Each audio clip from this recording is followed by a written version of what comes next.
उपासक अपने दोषों को लेकर के यदि चिंता करता है, देखो ध्यान से सुनो, हम यही फंस जाते हैं। उपासक अर्थात शरणागत अपने दोषों को लेकर यदि चिंता करता है तो वो अभी शरणागत नहीं, उसके अंदर अपने अभिमान का बल है, इसीलिए वो ऐसा करता है। क्योंकि दोषों को मिटाने की उसमें अपने सामर्थ्य अनुभव में आ रही, इसीलिए वो चिंतित है।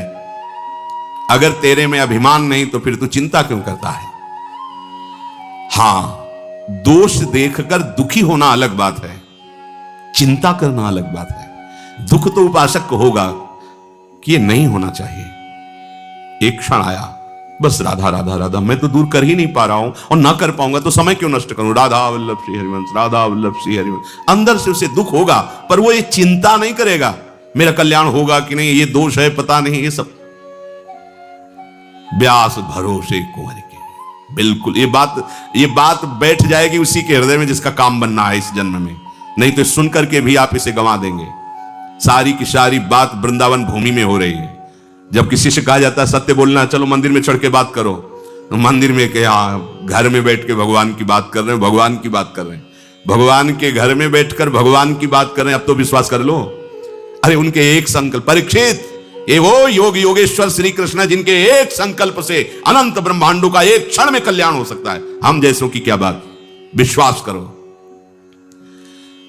छोटा बालक जैसे पास में कोई भय आता है तो वो रो देता है, पर भरोसा उसको है कि जो ही मैं रोया मेरी मां दौड़ के आएगी, मुझे बचा लेगी। उसे ये भय नहीं रहता कि ये हमको नष्ट कर देगा, क्योंकि उसको ये है कि मेरी मां है। अच्छा, उसकी मां ना सुन पावे उसका रोना, लेकिन मेरे प्रभु सर्वत्र उनके कान हैं, वो उसी क्षण।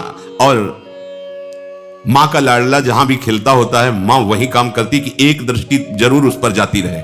ठीक से खिल रहा है ना, तो करो सदा तिनके रखवारी, जिम बालक राखे महतारी। बहुत जोर की बात है, आप इसे स्वीकार कर लीजिए। प्रभु आपको हर क्षण देख रहे हैं, प्रभु जान रहे हैं आपकी स्थिति। आपको चिंता नहीं करनी, चिंतन करना है, प्रभु का चिंतन करना है। दोष उपासक को अच्छे नहीं लगते, दुख देते हैं अंदर, पर वो चिंतित नहीं होता, अविश्वास नहीं होता, उसको परिणाम में भ्रम नहीं होता। समझिए, है जरूर ये सब, पर मेरी प्रिया जी बहुत कृपालु है, जब चाहेंगे तब सब ठीक हो जाएगा, ना ठीक हो तो भी प्रिया जी मुझे मिल जाएंगी। इस पर कभी आशा बंधा, ये शास्त्र आदेश करता है, दृढ़ आशा रखो भगवान मिलेंगे। हमारे गुणों से नहीं, हमारी साधना से नहीं, अपनी कृपा से मिलेंगे। हमारी स्वामी नेक हो न रिस्क हो, भूल ही न हो सकी, तो निश्चित निश्चित हमें स्वामी जी मिलेंगे। चिंता करने का अर्थ है भीतर में छिपे हुए अभिमान का, अपने बल का आश्रय। यह भक्तों में भी हो जाता है। जैसे द्रौपदी जी का चीर खींचा तो पूरी सभा की तरफ देखा, पांडवों की तरफ देखा, भीष्म जी की तरफ देखा, अपनी भुजाओं से पकड़ा, दांत से पकड़ा। जब ये शब्द देखा कि अब कुछ नहीं हो सकता, अब तो केवल श्री कृष्ण, तो इतना विलंब क्यों किया? पहले ही श्री कृष्ण का आश्रय इतना दृढ़ होता तो महल से ही नहीं छू सकता था, महल में ही नहीं छू सकता था दुशासन, वही चमत्कार प्रकट हो जाता। अब पूरा का पूरा छोड़कर जे भी हे श्री कृष्ण द्वारिका आवास, यही से बढ़ गया पट। कहीं कुछ उनको आना जाना थोड़ी, इतना बोलना था कि खिंचा हुआ वस्त्र बस यहीं से खिंचता रहा, यहां से हट नहीं पाया। उपासक अपने अंदर जब तक बल रखता है अपने बचाव का, बहुत ध्यान देने योग्य बात है, अपना अहंकार बचा के रखता है, तब तक भगवान नहीं आते। नहीं आए द्रौपदी जी को, नहीं आए। और परम प्रिय सखी है, बहुत प्यार करते हैं प्रभु द्रौपदी जी को। कृष्णा के जो संधि को जा रहे थे तो उन्होंने ऐसे बाल करके दिखा, प्रभु इन्हीं केशों को पकड़कर सभा में खींच कर लाया गया था। आप जानते हो इन केशों को हम कब बांधेंगे, आपको पता है। भगवान संधि कराना चाहे, संधि ना हो। दूसरी बात, यह हमें पक्का विश्वास है कि हमारे गुण दोष से भगवत प्राप्ति नहीं होगी। भगवान कृपालु हैं, प्रियालाल कृपालु हैं, उनकी कृपा से हो जाएगी। हम उनके, ये किसी से हमें प्रमाण लेने की जरूरत नहीं, इस विषय में किसी से प्रश्न करने की जरूरत नहीं, संशय खड़ा हो जाएगा। सबकी मति भिन्न भिन्न है, एक भी शब्द शास्त्र से बिलग नहीं विश्वास करना। अच्छा, केवल शास्त्र ही नहीं है, हाँ, छाती भी साथ में लगी हुई है, क्योंकि यही हमारा बल है, यही हमारा जीवन है, इसी से हम जीवित हैं। चाहे परमार्थ में जीवन समझ लो, चाहे स्वार्थ में जीवन समझ लो, यही हमारा जीवन है, इसी से जीवित है। तो अब संशय की जरूरत नहीं, क्योंकि जहां प्रश्न करोगे तो वो अपनी स्थिति और मति के अनुसार ही उत्तर देगा। ऐसे कैसे हो सकता है? पाप करो तुम, भगवान के आश्रित होते, दोष तुम्हारे अंदर, भोगना पड़ेगा तुम्हें। अब मरो जाके, जाओ। अहम त्वाम सर्व पापेभ्यो मोक्षयिष्यामि मा शुचा। तू केवल सर्वधर्मान परित्यज्य माम एकम शरणम व्रज। किसी की सुनना नहीं। ये भगवान बोल रहे हैं जिनसे हमारा काम बनना है, हमें किसी के सलाह की इसमें जरूरत नहीं। सीधे सर्वेश्वर भगवान बोल रहे हैं, अहम त्वाम सर्व पापेभ्यो। जो मेरी शरण में आ गया, तेसा महम समुद्धरता, उसकी साधना नहीं, तेसा महम, मैं समुद्धरता मृत्यु संसार सागरा। विश्वास कर लो, ना करो तो भटकते रहो। हित ध्रुव जो विश्वास है, तब वही सुधरे बात, ना तर माया पंथ में फिरे जो टक्कर खात। दूसरी बात देखनी है, श्री भगवान कह रहे तेरे भाव अशुद्ध, तेरी वृत्तियां अशुद्ध, तेरे आचरण अशुद्ध। ये बताओ क्या और क्या चाहिए, क्या चाहिए? विश्वास नहीं ना, सत्संग में तो ऐसा सुना पर पता नहीं, तो चलो मरो जाके, बात पकड़ लो, बैठ जाओ। यहां केवल आश्रय से माला माल हो जाओ। कई बार आपको सुनाया है, बहुत विद्वान है बाली, साधारण नहीं। लोग संध्या अपने घरों में करते होंगे, ये चारों दिशाओं के समुद्र में संध्या करता था। नित्य चारों दिशाओं के समुद्र में संध्या। रावण ने जाके ललकारा, दिग्विजय कर रहा था, भाई इस समय संध्या कर रहे हैं, हमें डिस्टर्ब मत कीजिए। और वो मार ऐसे कखरी में दाब लिया और 6 महीने तक साधना संध्या आदि करता रहा। इसके बाद देखा कि होश में है कि नहीं, छोड़ा, बोले जा अपनी लंका चल। तभी जब अंगद के सामने मैं तब कहते वही रावण तो हो ना, जिसको बाली ने 6 महीने काख में दाब के रखा था। धर्मात्मा है, ऐसा नहीं कि उसको ज्ञान नहीं है, शास्त्र का ज्ञान है, पर कुछ वासनाएं होती जिन पर विजय बिना भगवान की शरणागति की नहीं होती। सुग्रीव एक भी आचरण बाली जैसा, जो पवित्र आचरणों में बाली नहीं, महाबलशाली। शास्त्री बात कर रहे हैं, समुद्रों में जाके संध्या। ऐसा जब भगवान ने मारा तो उसने कहा, प्रभु मैंने ऐसा कौन सा आपका पाप किया है? आपने मुझे व्याध की भांति वेध दिया, मार दिया, और सुग्रीव तुमको प्यारा लगा? ये कभी संध्या बंदन भजन साधन शास्त्र ज्ञान, हमारा छोटा भाई है, हम जानते हैं इसको। ये क्या मतलब, ये क्या बात है? आप उसका पक्ष क्यों लिया? मैं आपका कौन सा ऐसा बिगाड़ दिया? कभी अयोध्या जाके उपद्रव किया हो, कभी कुछ बात की हो तो प्रभु बताओ। हम आपसे कभी एक भी ऐसी अपमानजनित बात की? आप मेरे को दुश्मन क्यों मान लिया, क्यों मार दिया? बिल्कुल ज्ञानी पुरुष को ऐसा ले कि घोर ज्ञानी हो, शास्त्र का ज्ञानी है, किष्किंधा का राजा है, महाबलशालियों में उसकी गणना है। भगवान ने कहा, हाँ मेरे शरणागत का बैरी मेरा बैरी होता है, और यह अभी शरणागत हो चुका है। इसने कितना स्वीकार किया मुझे पता नहीं, पर मैंने अग्नि को साक्षी करके इसे स्वीकार किया है। बात समझिए, इसने कितना स्वीकार किया मुझे, भगवान कह रही है तो ये जानेगा, इसका आचरण बताएगा, लेकिन मैंने इसे स्वीकार किया है। और मेरे शरणागत का दुश्मन मेरा दुश्मन होता है, इसलिए मैंने तुझे मारा है। खास बात है, शरणागति कराने वाले परम पावन महाभागवत श्री हनुमान जी महाराज। तो शरणागति होती ही है किसी संत से, किसी संत महंत सदगुरुदेव की कृपा से जीव भगवान की शरण में होता है। तो तुम्हें अपने पर विश्वास हो या ना हो, तुम्हें संत सदगुरुदेव के द्वारा कराई हुई शरणागति जिसके प्रति, उसके प्रति दृढ़ विश्वास हो गया, सब बात बन जाए। कर तुम अकर तुम अन्यथा कर तुम सर्व समर्था सा ईश्वरा। हम ऐसे की तो थोड़ी शरणागत है, सर्व सामर्थ्यशाली। बस अपने धर्म से नहीं हिलना, आपको चिंता नहीं करनी। एक शंकर नाम के भगत थे, बड़ी श्रद्धा विश्वास पूर्वक शालिग्राम भगवान की आराधना करते थे। गंडकी नदी के किनारे एक गांव था, वहां उनका जन्म हुआ था। ब्राह्मण कुल में जन्म हुआ, बड़े धर्म से चलते थे, पर ब्राह्मणों का क्या तप ही धन होता है। तो एक जमींदार ठाकुर थे, वो उनको रोज सीधा देते और अपने मंदिर की सेवा में भी उनको, और एक पाठशाला खुलवाई थी संस्कृत की, तो कुछ अर्थ भी देते थे और गुरु की तरह उनको मानते थे शंकर भगत को। वो बड़े धनी थे।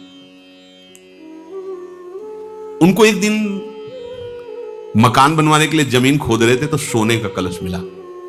जमींदार जो धर्मात्मा पुरुष धर्म करते रहते हैं, तो ये सब ऐश्वर्य धन उनके पास जाने लगता है, क्योंकि उससे जगत मंगल होता है। तो उन्होंने पंडित जी से पूछा, ये स्वर्ण मिला हुआ है, उस समय करोड़ों की लागत का। तो उन्होंने कहा कि आप भगवान सूर्य का मंदिर बनवाएं।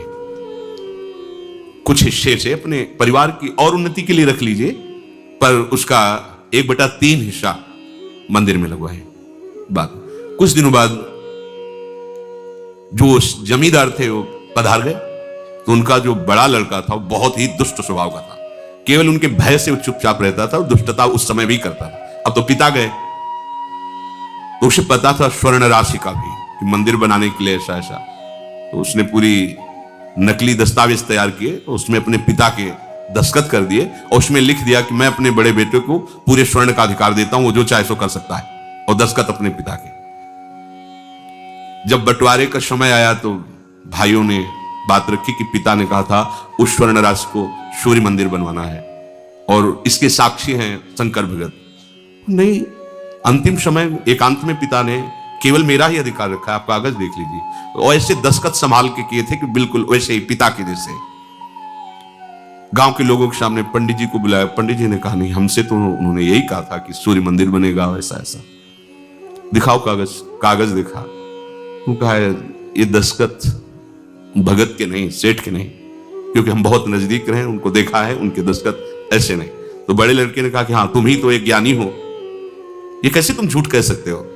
उठ कर चले गए। लड़के ने बड़े विचार किया कि अच्छे अच्छे घूस में फिसल जाते हैं, इसको कुछ घूस देंगे और अपने अनुकूल करें। उसके घर गए, प्रणाम किया।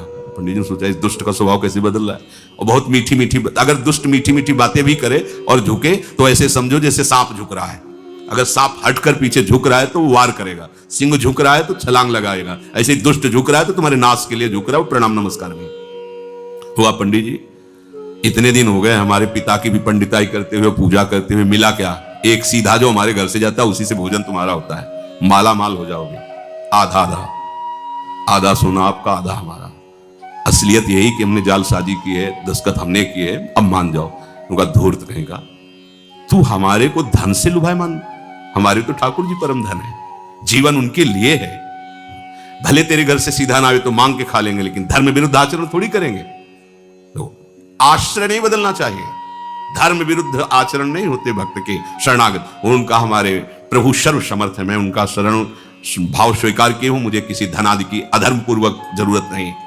तो उनका हमारे पास और भी हद करने हैं वो आपको मनाने के लिए, वो ना अपनाना पड़े तो बोले तुम हमें धमकी देते हो। अरे जिनसे काल डरता है उन हम भगवान की शरण में जा, तुझे जो कुछ करना है कर। जाके चला गया। अब उनका समय था कि मध्याह्न के बाद जाते, सरोवर में स्नान करते, मंदिर में पूजा में जाते और अंधेरा होने पर वापस होते। शंकर भगत वापस आ रहे थे अंधेरे में, और ये करौली चाकू खोस करके गया और कहा अब मान लो मेरी बात, अंधेरा है कोई है नहीं, मेरी बात मान लो, अब भी कह रहा हूं आधा स्वर्ण तुम्हें दे देंगे, बात मेरी मान लो, नहीं तो तुम्हें जान से हाथ धोना पड़ेगा। बोले हमने तो पहले ही हाथ धो रखे हैं जान से, हमने अपनी जान तो प्रभु को समर्पित कर दी, तुझे जो भावे कर, अधर्म में कदम नहीं रख। उसने चाकू ली, बस भगवान का स्मरण करते हुए गिर पड़े। वो तो भगा, जे ही गिरे स्वेग जैसे कोई दिव्य देश में आ गए हो। देखा सामने सुंदर अद्भुत अद्भुत लताएं हैं, एक कनक भवन है, उसकी भावना शालिग्राम की भगवान राम के प्रति। देखा कि सिया जो विराजमान है, राम जो विराजमान, हनुमान जी महाराज उनके चरण पकड़े हैं, लक्ष्मण भरत शत्रुघ्न ये सब आसपास राज दरबार लगा हुआ है। भगवान ने कहा आओ आओ। हनुमान जी ने गले लगाकर उनको परमानंद की अनुभूति हो रही, भगवान दुलार कर रहे हैं। अच्छा तुम्हारे लग गया, और ऐसे भगवान जीवी किए, वो सब घाव खत्म हुआ, एकदम आनंद। अभी तुम जाओ, अभी तुम जाओ, तुम्हारे द्वारा भक्ति का विस्तार होगा, धर्म की स्थापना होगी, और ये मेरा ही कार्य है। जब ऐसा कहकर भगवान ने दुलार करके आंख खोली उनको, जैसे सो के जगे हो, ऐसा लगा मानो स्वप्न में वो घटना हुई थी। ऐसे देखा कोई घाव नहीं, कोई कष्ट नहीं, चल पड़े। और आगे जब गए तो खून की उल्टी करते हुए वो पड़ा था जिसने चाकू मारी थी। आगे गए, कहा भैया तुम्हें कैसे कष्ट हो, तुरंत गोद में उठाया और भगवान से कहा प्रभु यदि थोड़ी भी भक्ति हमारे हृदय में, इसको पीड़ा नहीं होनी चाहिए। फिर उसको चेतना आई, उसका खून उगलना बंद। बोले भैया क्या हो गया? तो बोले क्षमा करो, जे भी आपको मार के हटा तो पता नहीं कौन था, हमें परिचय नहीं, पर वो इतना बलवान था कि उसके एक थप्पड़ पर हम उस समय से खून ही डाल रहे हैं और हमें होश ही नहीं। अगर आप हमें गोद में न बैठालते, दुलार न करते तो मुझे होश ही नहीं होता। कभी गलती नहीं करेंगे, कभी बेईमानी नहीं करेंगे, हम सब सभा के बीच में कह देते ऐसा ऐसा। और आज से जीवन भर आपकी हम सेविका है। हम जान गए कि भगवान की भक्ति में कितनी शामिल। ये हमारे हृदय की ऐसी कुछ स्थिति हो जाती है कि हम सबसे ज्यादा महत्व देने लगते हैं धन को। धन है तो भोग सामग्री है, भोग सामग्री सुविधा है तो शरीर है, और शरीर है तो हम हैं। फिर तो बस आनंद है, क्योंकि जो चाहेंगे वो भोगेंगे। तो क्या ये परमार्थ का स्वरूप हुआ क्या? शरीर की प्रियता, भोगों की प्रियता धन से पूरी हो रही तो धन की प्रियता। क्या धन और शरीर यही हमारा लक्ष्य है? नहीं नहीं, ये तो साधन है, लक्ष्य तो हमारा प्रभु है। तो क्या धन के बिना भगवत प्राप्ति नहीं हो सकती? सही पूछो तो धन के बिना ही भगवत प्राप्ति होती है। धन से किसी को भगवत प्राप्ति आज तक नहीं हुई। धन से किसी को भगवत प्राप्ति, धन से संबंध हटाया, त्याग किया तो उनको भगवत प्राप्ति। जिस धन को अपना माने थे उस धन का त्याग किया, वो चाहे किसी सेवा निमित्त से या कैसे भी, उससे अपनापन हटाया। जहां धन का त्याग हुआ वहीं भगवत प्राप्ति की योग्यता आती जाती। जहां धन को अपना माना वो भगवत प्राप्ति की योग्यता खो देगा। ये अंदर की बात है। प्रभु को तुम अपना मानते हो या धन को अपना मानते हो, परिवार को अपना मानते हो, भोगों को अपना मानते हो, ये देखना होगा। नहीं तो जबान से कहोगे मैं प्रभु की शरण में हूं, अभी हम ठीक नहीं हो रहे हैं, वहां हमारे अंदर विकार है, हमारे अंदर अशांति, बड़ी परेशानी तुमने जमा कर रखी है, वो भी वो हटा देंगे। आओ शरणागत हो, वो हटा देंगे। रोना चिल्लाना मत, चुप रहो, वो हटा देंगे। उनको जो अच्छा लगेगा वही रखेंगे, नहीं हटा देंगे। तुम्हारे सोचने की जरूरत नहीं पड़ेगी, तुम तो केवल ऐसे हो जाओ। पर हम ऐसे होते कहां हैं? वो एक जगह स्वाध्याय करते हुए उसमें पढ़ा था कि अगर आपका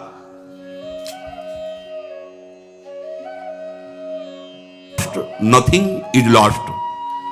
If health is lost, something is lost. If character is lost, everything is lost. आपका धन गया तो कुछ नहीं गया। If wealth is lost, nothing is lost. आपका धन गया तो कुछ नहीं गया। If health is lost, something is lost. आपका स्वास्थ्य गया तो कुछ गया। If character is lost, everything is lost. आपका चरित्र गया तो कुछ नहीं रह गया, सब कुछ गया। हमारी उल्टा सोच है, चरित्र गया तो कुछ नहीं गया। हमारी उल्टा सोच से चल। चरित्र गया तो कुछ नहीं गया, स्वास्थ्य गया तो थोड़ा कुछ गया, और धन गया तो सब कुछ चला गया। और सिद्धांत क्या कहता है? If wealth is lost, nothing is lost. तुम्हारी संपत्ति नष्ट हो गई, कोई परेशानी नहीं, कुछ नष्ट नहीं हुआ, तुम्हारी हानि नहीं हुई। If health is lost, something is lost. स्वास्थ्य गया तो कुछ गया, क्योंकि इससे आप उत्तम साधना कर सकते थे। स्वास्थ्य बिगड़ गया तो आप साधन नहीं कर सकते, पर कुछ गया, सब कुछ नहीं गया। भले कठोर साधन न कर सके, राधा राधा तो बोल सकते हैं ना। If character is lost, everything is lost. अगर आपका चरित्र चला गया, सब कुछ चला गया। आज हमारी स्थिति है कि हम चरित्र पर ध्यान ही नहीं दे रहे। ये भारत देश है, यहां चरित्र की पूजा होती है। हम राम चरित्र गाते हैं, कृष्ण चरित्र गाते हैं, भक्त चरित्र गाते हैं, और हम भक्त बनना चाहते हैं। चरित्र को हमने भस्म कर दिया। चरित्र हमारा बिगड़ गया, सब बिगड़ गया। चरित्र गया, सब चला गया। आप देखो चरित्र की तरफ कहां देखा जाए। धन कैसे मिले? चरित्र बेच दो, शरीर बेच दो, धर्म बेच दो, बस धन मिलना चाहिए। भगवान मिलेंगे, परमार्थ बनेगा? नहीं। हमारे प्राण चले जाएं पर हम धर्म विरुद्ध आचरण स्वीकार ना करें। हमारा चरित्र पवित्र है। एक बार वाराणसी में एक जज स्वामी थे, उनके दर्शन कराने के लिए एक संत ले गए, तो वो पता नहीं कौन सी स्थिति में रहते, बड़ी जोर से ऐसे कलाई पकड़ी, नवीन अवस्था थी, और उन्होंने अंग्रेजी में यही कहा था कि गुड कैरेक्टर, जिसका चरित्र अच्छा वही महात्मा। और जिसका, वो अंग्रेजी से बोले थे कि जिसका चरित्र लूज है, बोले हमारे मान्यता में, वो पढ़े लिखे जज स्वामी थे, अंग्रेजी ही ज्यादा बोलते थे। कहा गुड कैरेक्टर, जीवन भर चरित्र को संभालते रहना, चरित्र ना बिगड़ने पावे। चरित्र बिगड़ गया, सब कुछ चला गया। तो जिनकी ये मान्यता है कि धन से ही धर्म होता है, धन से ही भगवान मिलते हैं, धन से ही भगवान की पूजा होती है, तो आप इस भ्रम को छोड़ दीजिए। आपके पास जो कुछ अपना माना हुआ है उसे प्रभु में समर्पित करने से आपकी बात बनेगी। जो कुछ माना हुआ है वो त्यागने से हुई। त्यागात् शान्तिरनन्तरम्। यदि अपना मान करके उसे देते हैं, तो अगर दान करते हैं, धर्म में लगाते हैं, तो कई गुना बढ़ के मिलेगा। इतने में तो तुम अहंकार नहीं छोड़ पा रहे, कोई गुना और मिलेगा तो अहंकार और बढ़ जाएगा। जैसे गंदे नाली के जल से हाथ को पवित्र नहीं किया जा सकता, ऐसे ही अधर्म पूर्वक, धन की आसक्ति पूर्वक कोई भी किसी भी मार्ग में चले